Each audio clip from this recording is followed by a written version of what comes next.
Let's get started looking at Hapara highlights. So the idea of Hapara is that it supports your instruction. So let's see if we can figure out how. First of all, Hapara is only one third of the actual instructional management system. That includes Hapara highlights, Hapara dashboard, and Hapara workspace. Right now, this short video and the many videos that follow it in the Google form are going to give you some tips and tricks and training on how to use Hapara highlights. So, what is highlights? Well, what it is a teacher's view of what their students do on Google Chrome.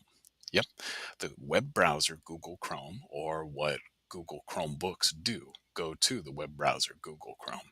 So it allows a teacher to have organized class lists of students and be able to see what his or her students are doing in Google Chrome. Now, because it is a Chrome extension, it does have some weaknesses to it. The best way to see what your students are doing on a computer is to walk up to your students.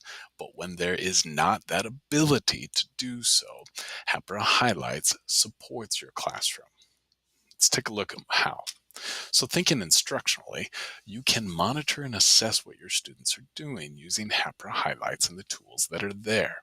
So, using the idea of looking at their browser tabs, which is what it looks like here, you can get a quick sense as you potentially have your laptop up and open to Hapra highlights. You can see each and every browser tab that is open for your students. You can see this list of how some students are not working right now, where they list student is offline, and other students have many different things listed on their computer screens. With just a brief glance, you can see all of your students that are in class and what they are doing. Now, next up, you can also just have kind of a activity viewer and get a sense. What is your class doing and what is the progress? Now, these are two different views that I would use as my class was working as a whole. And I might be pulling a small group of students, anywhere from 1 to 6 of my students in class, to be able to work in a guided group. Having this screen open, I can quickly see what my students are doing, what they've recently been doing, so I can kind of get a sense of what is needed. Going back to this idea, I could even get a sense of if a student just closes out of the tabs or starts to get distracted and do other things. I might know that that student needs some help.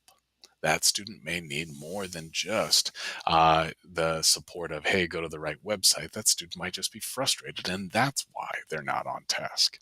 Next up, Hapra Highlights also allows you to send out push out links to your students as well as send positive messages. So yes, what you do on your computer first, you could then interact and send out to your students. So from here, you can see that you have this speech bubble that's right up here.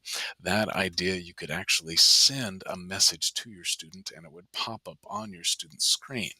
You could even send specific links to the students, URLs or websites to those students, and have it populate on their Chromebooks. So if there was the idea that you wanted to send out and help research with your students, if they were struggling, if there was groups that had figured it out, they could share it with you and you could share it out to your students in this way. So a number of different ways that you could help instructionally, as well as the messages, sending positive messages. You know those students that you need to be a little more uh, supportive in a quiet way, such as they're shy, they don't like the attention, they don't like attention at all, positive or negative, but they want your attention and your feedback. Using a message that populates onto their screen, you could support students that way. So Hapra Highlights does support a number of different instructional needs in our classrooms, but what we're doing here is only a way, only supporting when the work when we can't be right beside and behind our students to see what they are doing on their Google Chrome screens. Let's get started.